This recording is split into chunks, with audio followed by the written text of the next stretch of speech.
It was a quiet Friday night, the kind where everything felt right for the first time in a long while. I sat across from someone who made me believe in second chances, her smile lighting up the dim corner of our favorite cafe. Then my phone buzzed. A text from my ex-wife. "We need to talk. Urgently."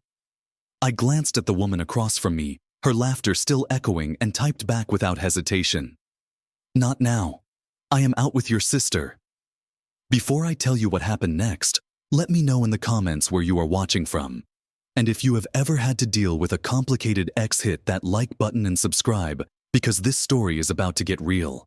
Trust me, you will want to hear how I handled what came knocking at my door the next morning. Let me take you back to where this all started, because understanding how I got here requires knowing what I walked away from. My name is James, and 5 years ago I thought I had found the person I would spend my life with. Her name was Amanda, and we met at a jazz concert in Portland on a rainy October evening. She was standing near the stage, completely absorbed in the music, and when our eyes met during the intermission, something clicked. We talked until the venue closed, then continued at a diner until 3 in the morning. 18 months later, we got married in a small ceremony overlooking the Columbia River. The first 2 years were good, really good. We traveled, built careers, talked about buying a house and starting a family. But somewhere around year 3, things shifted. Amanda became distant, cold in ways I could not quite pinpoint. She started working later, spending more time on her phone, and when I suggested couples counseling, she brushed it off.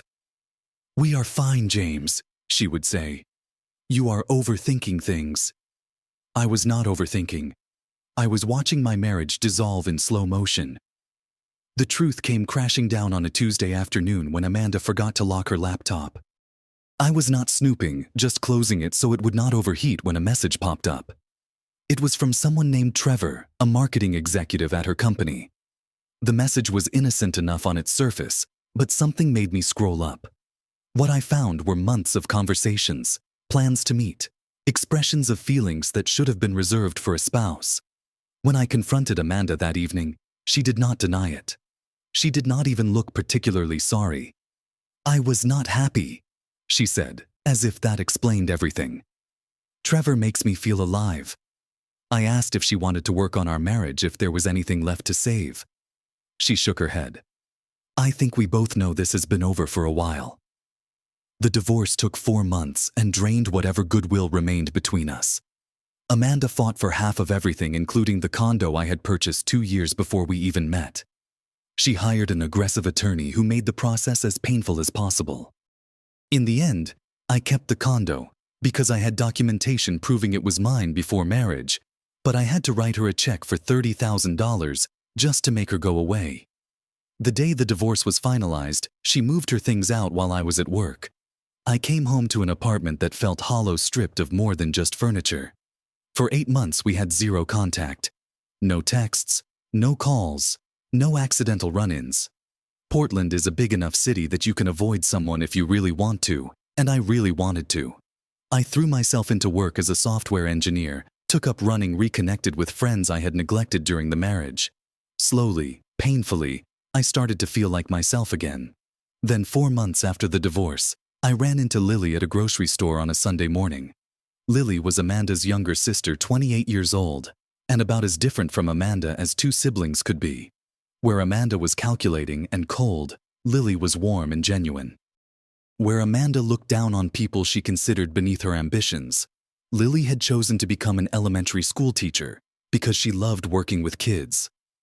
During my marriage, Lily had always been my favorite person in Amanda's family, the one who actually seemed to care about how I was doing, rather than what I could do for them. "James," she said, stopping her shopping cart next to mine in the produce section. "I have been hoping I would run into you." Her face showed genuine concern. "I am so sorry about everything. What Amanda did was wrong. I told her that for what it is worth." We ended up getting coffee at the Starbucks inside the store. Lily talked about how ashamed she felt about her sister's behavior, how their family had largely sided against Amanda once they learned about the affair. "Mom barely speaks to her anymore," Lily said. "Dad told her she made her bed and now she has to lie in it." She paused, stirring her latte. I know it probably does not mean much coming from me, but you deserved better. Something about her sincerity touched me. We exchanged numbers before parting ways, with Lily insisting I reach out if I ever needed anything. A few days later, I sent her a text, thanking her for the coffee and the kind words. She responded immediately, and we fell into an easy texting rhythm. We discovered we had a surprising amount in common. We both loved hiking documentary films and cooking Italian food. We both preferred dogs to cats and thought pineapple on pizza was acceptable despite what the internet said. 2 months after that first coffee, we went on our first official date. I was nervous, terrified even about what it might mean to date my ex-wife's sister. But Lily put me at ease. Amanda and I have not been close in years, she explained over dinner. She always looked down on me for choosing teaching over some high-powered career. She borrowed money from me twice and never paid it back. When I confronted her about the affair, she told me I was too naive to understand adult relationships. Lily's eyes met mine. I am not doing this to spite her, James. I am doing this because I like you. I have always liked you. But if it is too complicated, I understand. It was complicated, but it also felt right in a way nothing had felt right in years. We took things slowly, keeping our relationship quiet from most people. Only a few close friends knew we were seeing each other. For 3 months, we built something real. Lily was patient, understanding, and refreshingly honest. She listened when I talked about the pain of the divorce. She shared her own struggles with feeling overlooked by her family. We cooked meals together, took long walks along the Willamette River, watched movies on her couch with her cat purring between us. For the first time since my marriage fell apart, I felt genuinely happy. Which brings me to that Friday night 3 months into our relationship. We had decided to go to a nice French restaurant downtown, the kind of place with cloth napkins and a wine list thicker than most novels. Lily wore a navy blue dress that made her eyes look even brighter than usual. We ordered escargot to share, laughed about a disastrous parent-teacher conference she had navigated that week, and debated whether the Trailblazers had any chance of making the playoffs. Everything felt perfect until my phone vibrated on the table. I glanced at the screen and felt my stomach drop. Amanda. The message read, "James, we need to talk. It is urgent." Lily noticed my expression change immediately. "Everything okay?" she asked, setting down her wine glass. I showed her the phone. She read the message, sighed, and leaned back in her chair. I wondered when this would happen. "What do you mean?" I asked. "Has she said something to you?" "About 2 weeks ago, she called me out of the blue," Lily admitted. "First time in months. She asked how I was doing, then sort of casually asked if I had heard from you. I said no, because technically you had not reached out to me. I reached out to you. She asked a few more questions, trying to sound like she was just curious. I kept my answers vague. I stared at the message. 8 months of silence and now this. What do you think she wants? With Amanda. Lily shook her head. It is never good. But James, you do not owe her anything. If you want to respond, I understand. If you do not, that is fine too. I thought about it for maybe 10 seconds. Then I typed, "Not now. I am out with your sister." I hit send before I could second guess myself. The reaction was immediate. My phone started buzzing repeatedly. Amanda was sending a barrage of messages. "What you are with Lily? James, this is serious. I really need to talk to you. Are you dating my sister? How could you? This is a family matter. Do not ignore me. Fine. I will come to your place tomorrow morning." I showed the messages to Lily, who read them with an expression somewhere between amusement and exasperation. "She always thinks everything revolves around her," Lily said. "Even now." I turned off notifications and slipped my phone into my pocket. "I am not letting her ruin tonight," I said. "Whatever she wants, it can wait." We tried to enjoy the rest of the meal and mostly succeeded. The duck was excellent, the chocolate mousse even better. But there was an undercurrent of tension neither of us could quite shake. When we got back to Lily's apartment around 11, we sat on her couch and talked until well past midnight. I should probably tell you, Lily said, curled up against my side, that when Amanda called 2 weeks ago, she sounded off. Not like herself. She kept bringing up the past, asking if I thought she had made a mistake leaving you. What did you say? I told her that was between you and her, and I was not getting involved. Lily looked up at me. James, whatever she wants tomorrow, we will handle it together. Okay. You are not alone in this. I stayed at Lily's that night.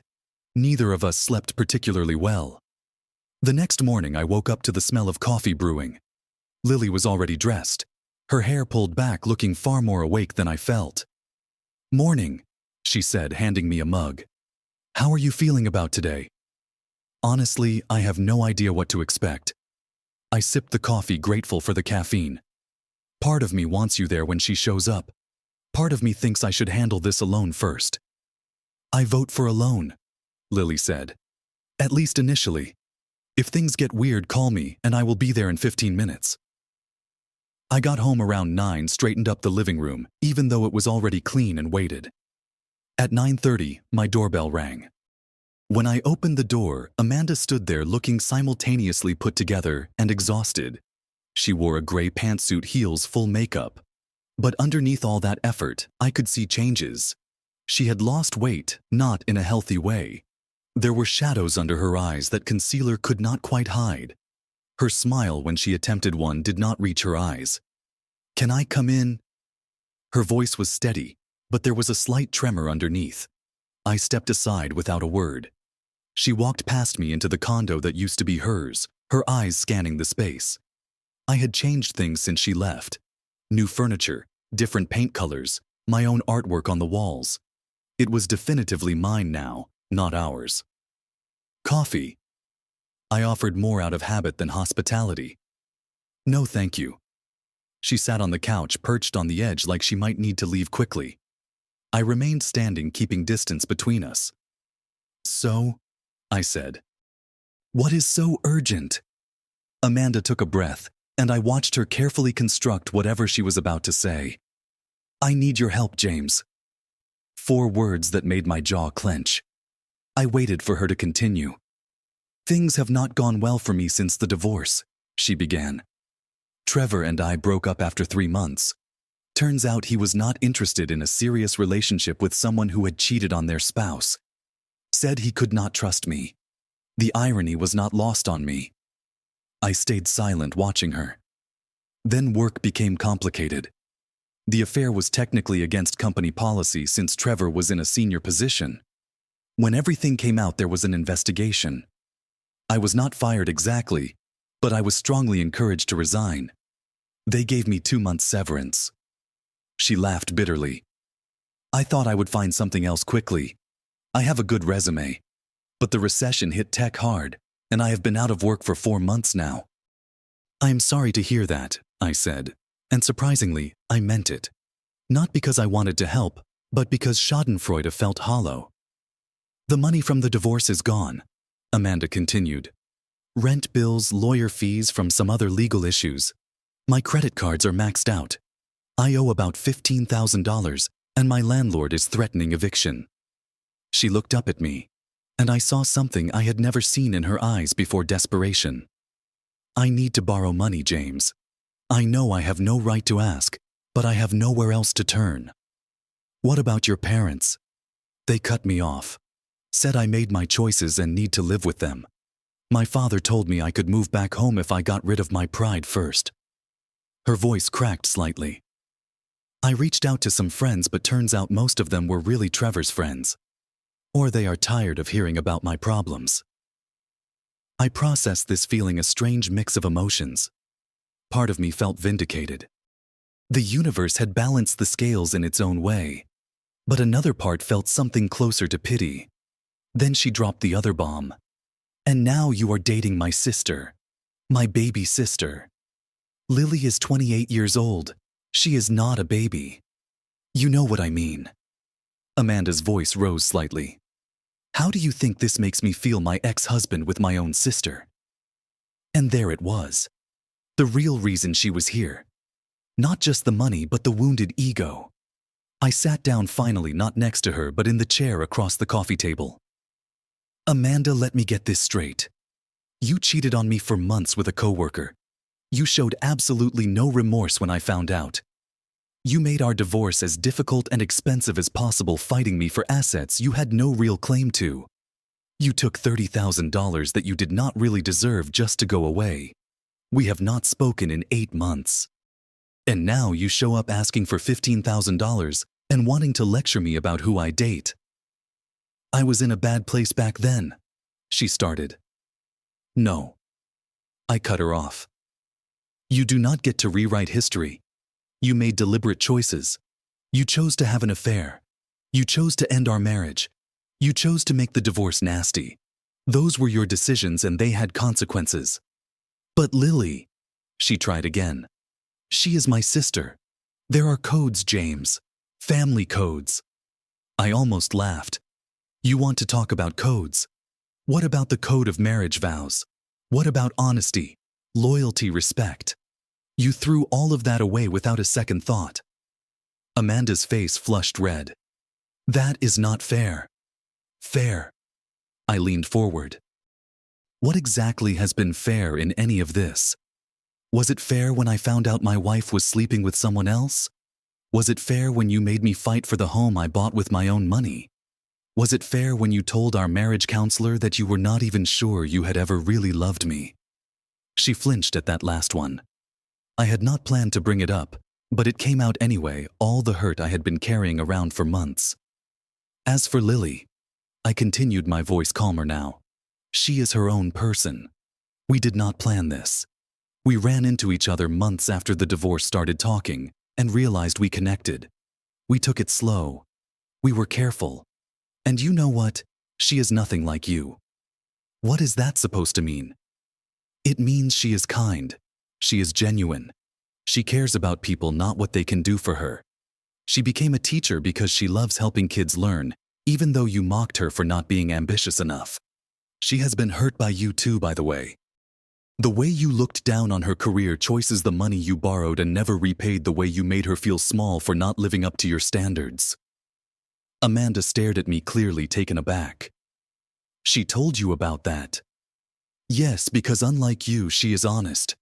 She does not hide who she is or pretend to be something she is not.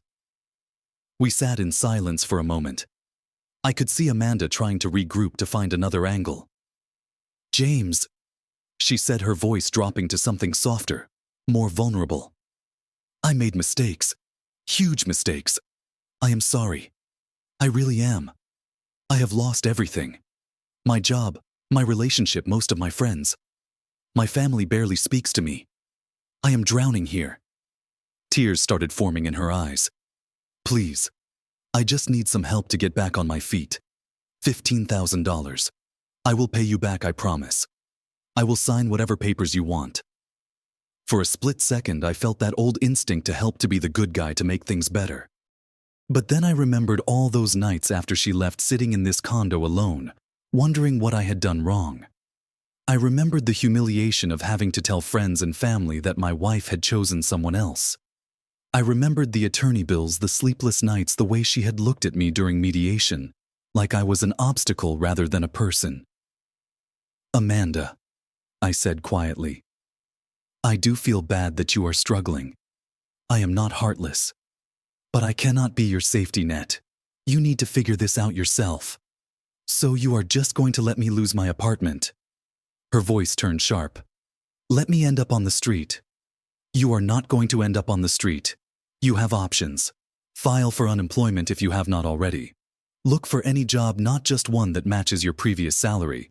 Move to a cheaper apartment. Go back to your parents and work on repairing that relationship. Contact credit counseling services. There are resources available. But I am not one of those resources. I stood up and walked to the door, opening it. I think you should leave now. Amanda remained seated, staring at me.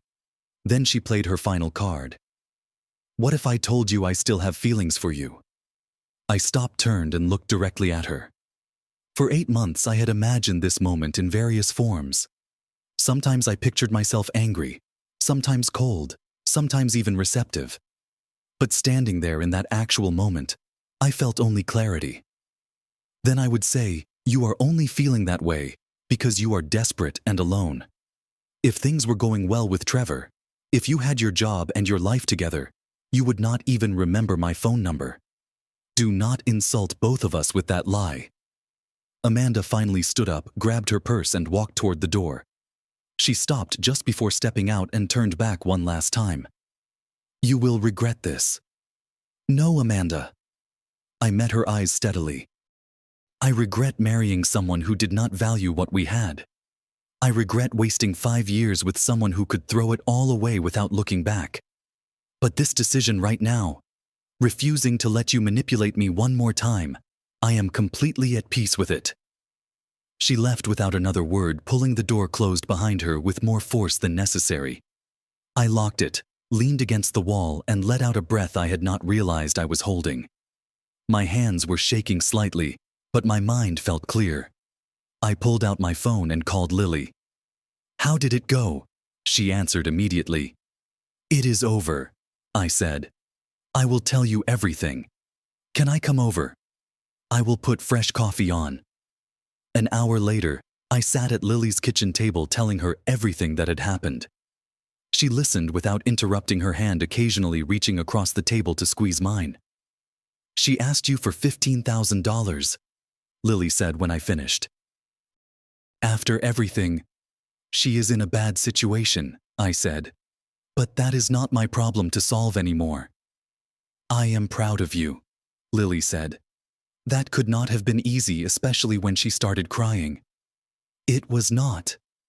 I squeezed her hand back. But it was necessary. For both of us. Lily's phone buzzed on the counter.